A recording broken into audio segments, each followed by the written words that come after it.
Hello dear students, welcome to K2 classes. We have started class 8th science, 8th chapter, force and pressure. We have discussed a lot in this chapter. Now we are discussing about the atmospheric pressure. So, atmospheric pressure is a type of pressure which is exerted by the atmosphere. ठीक है, जो atmosphere के through लगता है. ठीक है, इसको पढ़ेंगे 8.10 में. So you know that there is a air all around us. आपको पता है कि हमारे चारों तरफ क्या है, एयर है. This envelope of air is known as the atmosphere. ठीक है, उसको हम एटमोसफियर कहते हैं. जो हमारे चारों तरफ एयर है, जो हमारे आसपास जितना भी एयर प्रेजेंट है, उस सबको क्या कहते हैं, एटमोसफियर कहते हैं. The atmospheric air extends up to many kilometres above the surface of the earth. ठीक है, जो एटमोस्फेरिक एयर होती है वो मैनी किलोमीटर्स अबव तक है, यानी कि बहुत ऊपर तक हमारे क्या है, एयर प्रेजेंट होती है, कई किलोमीटर तक. ठीक है, आपने पढ़े हैं स्ट्रेटोस्फेयर, ट्रोपोस्फेयर, है ना. तो इस तरह से आपके क्या है, एयर काफ़ी ऊपर तक प्रेजेंट है, काफ़ी किलोमीटर्स तक ये एरिया होता है. ठीक है, अर्थ के ऊपर. The pressure exerted by this air is known as atmospheric pressure. ठीक है, ऐसा प्रेशर जो कि एटमोस्फेयर की एयर लगाती है किसी भी ऑब्जेक्ट पे, किसी भी जगह चीज़ पे. ठीक है, उसे क्या कहते हैं, एटमोस्फेरिक प्रेशर कहते हैं. The pressure exerted by this air is known as atmospheric pressure. ठीक है, जितनी भी एयर प्रेजेंट है हमारे सराउंडिंग्स में, हमारे एटमॉस्फेयर में, वो किसी चीज़ पर जब प्रेशर लगाती है तो उसे एटमॉस्फेरिक प्रेशर कहते हैं. ठीक है, उसका जो प्रेशर है वो एटमॉस्फेरिक प्रेशर बोलते हैं. We know that pressure is force per unit area. ठीक है, प्रेशर क्या है, force per unit area. Normal pressure क्या है, फोर्स पर यूनिट एरिया है. If we imagine a unit area and a very long cylinder standing on it filled with air, then the force of gravity on the air in the cylinder is the atmospheric pressure. ठीक है, वो बोल रहे हैं कि हम जानते हैं कि फोर्स, प्रेशर क्या है, फोर्स एक पर्टिकुलर एरिया पे लगने वाला फोर्स है. ठीक है, if you imagine a unit area, अगर हम एक यूनिट एरिया की बात करें, एक फिक्स एरिया की बात करें, and a very long cylinder, और उसके ऊपर क्या रखें, वेरी लॉन्ग सिलेंडर. इस फिक्स एरिया, ये क्या है, इतना इतना एरिया जिसके ऊपर ये क्या है, ये इस तरह की ट्यूब है बहुत बड़ी. ठीक है, एक सिलेंडर है, इतना और इतने एरिया है उसका नीचे. ठीक है, बॉटम क्या है, इतना एरिया है सरफेस पे. ठीक है, तो इसकी बात जब हम कर रहे हैं तो हम क्या बोल रहे हैं कि वो सिलेंडर बहुत लंबा है. ठीक है, very long cylinder standing on it filled with air, जिसमें कि पूरी एयर भरी हुई है.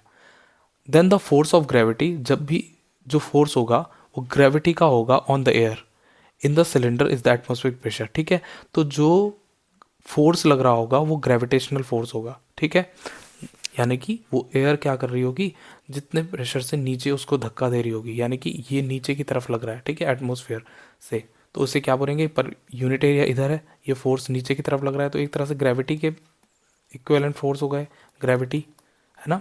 तो वही वो कह रहा है, then the force of gravity on the air in the cylinder is the atmospheric pressure. जो ग्रेविटी का फोर्स लग रहा है सिलेंडर के अंदर उस पर्टिकुलर यूनिट एरिया पे, उसे क्या कहेंगे आप, एटमोस्फेरिक प्रेशर कहेंगे, एटमोस्फेरिक प्रेशर कहेंगे. ठीक है, एटमॉस्फेरिक प्रेशर कहेंगे इस तरह से. ठीक है, अब आगे देखते हैं हम इसमें इसमें हम आगे देखते हैं, but how large A small is the atmospheric pressure. ठीक है, लेकिन कितना लार्ज और कितना स्मॉल हो सकता है एटमॉस्फेरिक प्रेशर, कितना ज़्यादा ज़्यादा हो सकता है और कितना कम हो सकता है. Let us get an idea about its magnitude. इसके बारे में, इसकी पावर के बारे में हम पता करेंगे एक्टिविटी 8.11 में. Take a good quality rubber sucker. आपने क्या करना है, एक गुड क्वालिटी रबर शकर लेना है. इस तरह का ले लो, इस तरह का ले लो, है ना, रबर शकर. ठीक है, उसमें क्या करते हैं, आपने रबर का शक्कर देखा होगा, बहुत सारे पहले खाने की चीज़ों में निकलते थे वो, छोटे छोटे बच्चों के चिप्स कुरकुरे में वो छोटे छोटे लिजार्ड वगैरह निकलते थे, जिनको ऐसे फेंकते थे, चिपक जाते थे उन पे, क्या होते थे, उनको ऐसे दबाते थे और वो शक्कर की वजह से क्या होते थे, वो चिपक जाते थे, फिंगर्स टाइप के, है ना, इस तरह के आते थे. तो ऐसे आपने एक बड़ा शक्कर लेना है, जैसे ये है एक बड़ा शक्कर, ये है बड़ा शक्कर, इनको ले सकते हो आप. It looks like a small rubber cup. ठीक है, रबर कप की तरह दिखते हैं, यानी कि उनके अंदर ऐसे वो क्या होता है, हॉलो होता है, इस तरह से हॉलो होता है. ठीक है, बाहर से rubber cup. Press it hard on a smooth plane surface. अब आपने क्या करना है, इनको उल्टा रखना है और इनको बहुत ज़ोर से प्रेस करना है, ऐसे ही उल्टा रखना है इस तरह से, और ज़ोर से प्रेस करना है. तो क्या होगा, does it stick to the surface, क्या ये ज़मीन पे चिपक जाएंगे. Now try to pull it off the surface, can you do it. अब इसको निकालने की कोशिश करो. ठीक है, अब क्या होगा, जब आप इस शक्कर को नीचे दबाओगे, प्रेस करोगे बहुत ज़ोर से, तो इसके नीचे की जो हवा है वो सब बाहर हो जाएगी, आउट, एग्जिट हो जाएगी, और ये क्या हो जाएगा, ज़मीन पे बिल्कुल सरफेस पे अटैच हो जाएगा. अब जब आप इसको निकालने की कोशिश करोगे तो आपको बहुत ज़्यादा ताकत की ज़रूरत पड़ेगी. ठीक है, ऐसे ही नहीं निकलेगा. इसको पढ़ते हैं. When you press the sucker, most of the air between its cup and the surface escapes out. ठीक है, जो भी इस सरफेस, इसके नीचे जो सरफेस है और जो एयर है उसके बीच में, सकर के और सरफेस के बीच में, वो सारी एस्केप आउट हो जाएगी, बाहर निकल जाएगी। The sucker sticks to the surface because the pressure of the atmospheric acts on it. ठीक है, अब सकर क्या है, वो चिपक चुका है उस पर, किस पे, सरफेस पे। अब देखो जो इसके अंदर की एयर थी वो तो बाहर निकल गई। अब बाहर निकल गई तो इसके अंदर की जो एयर, जो ऊपर वाली एयर को, जो एटमॉस्फेरिक एयर थी उसको जो अपोज कर रही थी, ठीक है, अभी तक इसको ऊपर भेज रही थी और ये उसको नीचे भेज रही थी। ठीक है, वो क्या हो रहा था, वो अब हट चुका है, वो सारी की सारी जो इसके सपोर्ट में जो एयर थी वो बाहर निकल चुकी है। अब क्या है, इसके पास कोई सपोर्टर नहीं है नीचे से कि जो उसको अपोज कर सके, उसके अगेंस्ट वर्क कर सके। ठीक है, तो क्या होगा, ये इसको ज़मीन पे से ऊपर नहीं उठने देगी जब तक कि आप उससे ज़्यादा फोर्स अप्लाई ना कर दे उसको। ठीक है, जब तक आप पूरी पावर से उसमें इतना ज़्यादा फोर्स अप्लाई ना कर दें कि एटमॉस्फेरिक प्रेशर है जो उससे ज़्यादा ओवर शेडो कर जाए उसको, यानी कि उससे ऊपर ज़्यादा ताकतवर हो। ठीक है, तब तक ये शक्कर नहीं निकलेगा, बहुत ताकत लगेगी। ठीक है, टू पुल द शक्कर, to pull the sugar off the surface, the applied force should be large enough to overcome the atmospheric pressure। ठीक है, आपके पास जो प्रेशर है, जो फोर्स है, वो आपको इतना ज़्यादा लगाना पड़ेगा कि एटमॉस्फेरिक प्रेशर को ओवरकम कर जाए, यानी कि एटमॉस्फेरिक प्रेशर से भी ज़्यादा हो। ठीक है, this activity might give you an idea about the magnitude of atmospheric pressure. ये छोटा सा एक्सपेरिमेंट आपको एक अंदाज़ा लगा देता होगा कि आप एटमॉस्फेरिक प्रेशर को समझ सको कि एटमॉस्फेरिक प्रेशर का मैग्नीट्यूड कितना ज़्यादा होता है। ठीक है, छोटे छोटे से जो ऐसे रबर शक्कर होते हैं उनमें आप ये पावर देख सकते हैं। छोटे छोटे रबर शक्कर भी बहुत पावरफुल हो जाते हैं। आपने कभी पेन की कैप को किया होगा, पेन की कैप को ऐसे मुंह से उसके सारी एयर को खींच के अपना थंब उसमें चिपकाने की कोशिश की होगी, उसमें चिपक जाता है। ठीक है, उसको निकालने में थोड़ा सा ताकत लगती है, हल्के इजीली नहीं गिरता है वो, ऐसे आप हवा में फ्लोट करते रहोगे अपने हाथ को और वो कैप चिपकाई भी होगी आपने तो नहीं गिरेगा, तो आपको थोड़ा सा करना पड़ेगा और आपके हाथ पे निशान बन जाएगा उस प्रेशर की वजह से। ठीक है, तो इस तरह से आप देखते हो कि एटमॉस्फेरिक प्रेशर छोटा मोटा फोर्स नहीं है, एक मैग्नीट्यूड है, इसका पावरफुल मैग्नीट्यूड है। इन In fact, it would not be possible for any human being to pull the sucker off the surface। ठीक है, if there were no air at all between the sucker and the surface। ठीक है, किसी भी human being की के लिए possible नहीं है किसी भी सकर को उसकी जगह से पुल करना। मतलब अगर वो एक बार सेट हो गया सकर, उसकी पूरी एयर बाहर निकल गई और हम उसको निकाल दें तो क्या है, वो ऐसा पॉसिबल नहीं है। अगर कोई सकर पूरी तरह से ज़मीन पे चिपका हुआ है और उसके अंदर एक भी एयर, थोड़ी सी भी एयर नहीं है, तो हम उसे नहीं निकाल सकते। वो तभी निकल सकता है जब उसके बीच में कुछ ना कहीं से एयर घुस जाए। ठीक है, does it give you an idea how large the atmospheric pressure is. तो इससे आप पता लगा सकते हो कि एटमोस्फेरिक प्रेशर कितना होता है। देखो, जब तक आप शक्कर को चिपका के रखोगे, आप उसको तिरछा नहीं करोगे, उसका कहीं से एयर जाने नहीं दोगे, तब तक वो नहीं निकलेगा। अगर उसमें एयर बिल्कुल भी नहीं गई तो कभी नहीं निकलेगा, वो टूट जाएगा लेकिन निकलेगा नहीं। ठीक है, वो शक्कर नहीं निकलेगा वहाँ से, उसमें कहीं ना कहीं से एयर जानी जरूरी है, अगर वो एयर चली गई तभी वो निकलेगा। ठीक है, इस तरह से हम समझते हैं इस चीज़ को।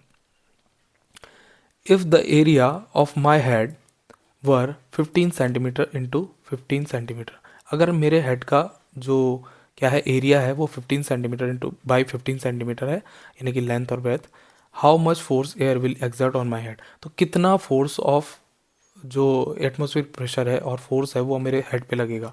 इसको सॉल्व करते हैं। The force due to air in a column of the height of the atmosphere and area 15 centimeter by 15 centimeter is nearly equal to the force of gravity on an object of mass 225 kg। ठीक है, आपके इतने head पे जो atmosphere का जो pressure है, area, इस पर्टिकुलर एरिया पे वो लगभग इतना पड़ेगा 225 kg के अराउंड। ठीक है, जैसे कि किसी ऑब्जेक्ट पे ग्रेविटेशनल फोर्स पड़ता है 225 kg के। ठीक है, 225 kg का जो ग्रेविटेशनल फोर्स है वही इसके बराबर एटमॉस्फेरिक प्रेशर है। The reason we are not crushed under this force of gravity is that the pressure inside our bodies is also equal to the atmospheric pressure and balance the pressure from the outside. ठीक है, इतना ज़्यादा pressure आपके sir पे पड़ सकता है उससे, लेकिन आपका सर क्रश नहीं होता। आपने इतने बड़े बड़े चीज़ें भी आप क्या लेके चले जाते हो, एटमॉस्फेरिक प्रेशर आप इतना ज़्यादा है फिर भी आप चलते हो। ठीक है, क्यों क्यों नहीं होता आपको कुछ क्यों नहीं होता है? आप तो एटमॉस्फेरिक प्रेशर के बीच में ही चल रहे हो ना, सारे एटमॉस्फेयर में सारी एयर ही एयर है। ठीक है, वो सारा प्रेशर आपके ऊपर तो पड़ रहा है, तो क्यों नहीं हो रहे आप, क्यों आप उसके नीचे नहीं दब रहे हो, इतना भारी 225 kg से भी अब, ठीक है। तो क्या हो रहा है, क्योंकि आपकी बॉडी के अंदर भी कुछ एटमॉस्फेरिक प्रेशर होता है, यानी कि आपके बॉडी के अंदर भी क्या होता है, कुछ प्रेशर्स होते हैं, ठीक है, जो कि इक्वल कर देते हैं एटमॉस्फेरिक प्रेशर को, ठीक है। आपकी बॉडी में ब्लड प्रेशर, ठीक है, एयर भी होती है, आपके ब्लड, आपके बॉडी के अंदर एयर भी होती है, तो वो क्या कर देती है, मेंटेन कर देती है, बैलेंस कर देती है एटमॉस्फेरिक प्रेशर जो बाहर से ऊपर से नीचे के लिए लग रहा है, आपकी बॉडी क्या कर देती है, उसको बैलेंस कर लेती है, जिसकी वजह से आपकी बॉडी को एटमॉस्फेरिक प्रेशर का पता नहीं चलता है, ठीक है। क्या कर देती है, माइनस कर देती है, नेगेटिव कर देती है और जीरो कर देती है, इक्वलेंट टू जीरो कर देती है, ताकि आपको पता ना चल पाए कि एटमॉस्फेरिक प्रेशर कितना है, ठीक है। इस तरह से आपकी बॉडी वर्क करती है, इसी वजह से नहीं पता चलता। अगर बॉडी के अंदर ऐसा कोई एटमॉस्फेयर नहीं होता, एटमॉस्फेरिक प्रेशर नहीं होता, तो क्या होता, वो इजीली हमारे जो एटमॉस्फेयर है उसकी एयर से हम क्रस्ट हो जाते हैं, ठीक है। एक यहाँ पर एक फैक्ट दिया है, did you know Otto von Guericke, a German scientist of the 17th century, ठीक है, एक ऑटो वॉन ग्यूरिक थे, जर्मन साइंटिस्ट थे 17th सेंचुरी के, ठीक है, invented a pump to extract air out of a vessel. उन्होंने एक पंप इन्वेंट किया जो कि किसी भी वेसल से, किसी भी बर्तन से एयर को एक्सट्रैक्ट आउट, बाहर निकाल देता था, ठीक है। With the help of this pump, उन्होंने इस पंप की हेल्प से क्या किया, he demonstrated dramatically the force of the air pressure. उन्होंने एक ड्रामा, यानी कि एक एक्ट करवाया, उन्होंने क्या किया, एक एक्ट करवाया ताकि एयर प्रेशर का पता लग सके। He joined two hollow metallic hemisphere of 51 centimetre diameter each and pumped air out of them, ठीक है। उन्होंने क्या किया, दो हॉलो मेटेलिक हेमिस्फेयर लिए, ठीक है, मेटल के बने हुए दो हेमिस्फेयर लिए, आधा गोला ये था, यहाँ से आधा ये था 1 और आधा ये था 2, 2 हेमिस्फेयर इन्होंने लिए। उसके बाद क्या उन्होंने उन दोनों की एयर्स को निकाल दिया, दोनों के बीच में जो एयर्स थी उनको निकाल दिया और आपस में उनको जोड़ दिया। Then he employed 8 horses on each hemisphere to pull them apart. अब उन्होंने बोला कि इन दोनों को अलग करना है। अब उन्होंने उसके लिए क्या कर दिया, एक साइड, एक हेमिस्फेयर की साइड उन्होंने कई सारे घोड़े लगा दिए और दूसरी 8 horses एक साइड लगा दिए और 8 horses एक साइड लगा दिए, ताकि इधर का और इधर का हेमिस्फेयर पे अलग हो सके, ठीक है। So great is the force of air pressure that hemisphere could not be pulled apart. लेकिन चाहे 8 घोड़े उन्होंने लेफ्ट में लगा दिए, 8 घोड़े राइट में लगा दिए, उन्होंने उसको हेमिस्फेयर को जितना चाहे अलग करने की कोशिश की, लेकिन अलग नहीं हुआ वो, ठीक है। तो इतना ज़्यादा प्रेशर होता है एटमॉस्फेरिक प्रेशर का कि 8 horses में कितनी पावर होती है, एक साइड में 8 horses लगे हैं और दूसरे साइड भी 8 horses लगे हैं, ठीक है, 8 horses इधर और 8 horses इधर, 8 horses इधर, ठीक है। तो इतनी पावर होती है एटमॉस्फेरिक प्रेशर में कि वो 51 सेंटीमीटर जो डायमीटर था उनका, उतने से गोले क्या नहीं हो पाए, उन हॉर्सेस से, 8 और 8 हॉर्सेस से अलग नहीं हो पाए, ठीक है। तो इस तरह से हम समझते हैं एटमॉस्फेरिक प्रेशर को। नाउ इसके बाद आपके पास कई सारे कीवर्ड्स हैं, कीवर्ड्स इंपॉर्टेंट होते हैं क्योंकि कीवर्ड्स में ही आपका मेन जो चैप्टर है वो छुपा होता है, ठीक है। मेन चैप्टर के आपकी ये मेन हेडिंग्स हैं एक तरह से कीवर्ड्स, इनको आपने अच्छे से समझना है और इनको डिटेल में इनके बारे में रीड करना है, ठीक है।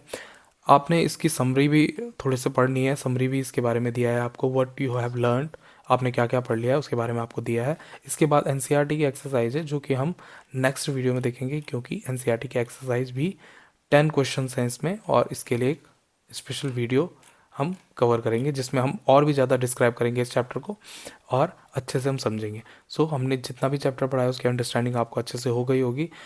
एनसीईआरटी बेस्ड क्वेश्चंस में हम क्या करेंगे, रिवीजन बेस्ड भी होगा, और क्या होगा, हम क्या करेंगे, अपने आप को भी चेक करेंगे कि कितने क्वेश्चंस हम बना पा रहे हैं चैप्टर रीडिंग की वजह से, चैप्टर रीडिंग की वजह से कितना इंप्रूवमेंट हुआ है हमें, और हम कैसे अपने आप से वो क्वेश्चंस बना पा रहे हैं, ठीक है। मेरे साथ साथ बनाएंगे आप नेक्स्ट वीडियो में एनसीईआरटी के इन चैप्टर्स, इस क्वेश्चंस को। सो आज हम इतना ही करेंगे, आगे के वीडियोस आते रहेंगे और हमारी इन चैप्टर्स को लेकर अंडरस्टैंडिंग और अच्छी हो जाएगी। Till then keep studying, keep enjoying, have a good day, bye bye.